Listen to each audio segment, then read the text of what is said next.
So, okay, Assalamualaikum. Today we're going to study heart. It is a thoracic region. This is the heart, as you can see. It is a muscular organ and it is present like a pyramid shape in the heart. And here you can see that this is the mediastinum where it has been placed, and this is the surrounding areas which you call as the pericardium. This is about that, and this is the heart. This is the base of the heart. This is the apex of the heart. The base of the heart, it is fixed with the blood vessels, whereas the apex of the heart or the lower border of the heart, it is free. And the next is the surfaces of the heart. There are three surfaces of the heart. One, the anterior surface, which is also called as the sternocostal, and number two is the diaphragmatic surface, this one, and number three is the posterior surface, which is on the back, stretched with the vertebral column. Then you have, this is the apex. This is apex, which is directed downward, forward, and towards the left of that. This is known as the apex. Now we will be studying each of the surfaces of the heart separately. Number one is the sternocostal surface. Sternocostal surface, it is formed mainly, let's see from here most clearly. This is the sternocostal surface. Here it has been formed by the right atrium and the right ventricle. Then right ventricle, and they are separated from one another by a groove that is known as the atrioventricular groove, which you can see this circle. This is known as it. Then you have that this border, it has two borders. Number one is the right border, this side, and number two is the left border.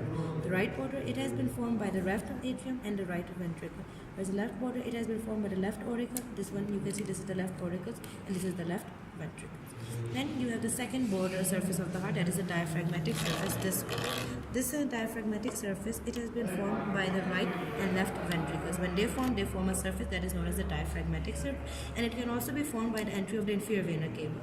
From here you can see that when the inferior vena cava, here is the opening for the inferior vena cava. When they enter, they pass into the ventricle and they form the diaphragmatic surface. That is about that. Then we will come to know how the base of the heart is formed. The base of the heart, it has been formed from the posterior surface of the left ventricle and the right atrium. And the apex, it has been formed by the left and right ventricles. That is it. Okay? Alright.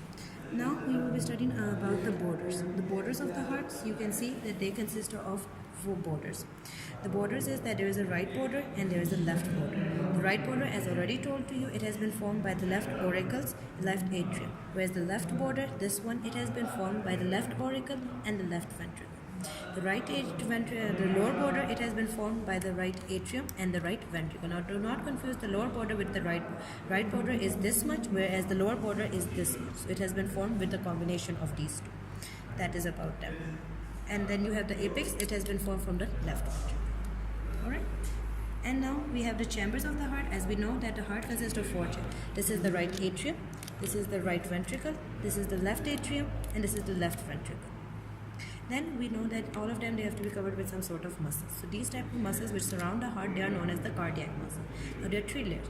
The outermost covering of the heart, that is known as the endocardium. The middle covering, that is known as the myocardium, and innermost, that is known as the epicardium.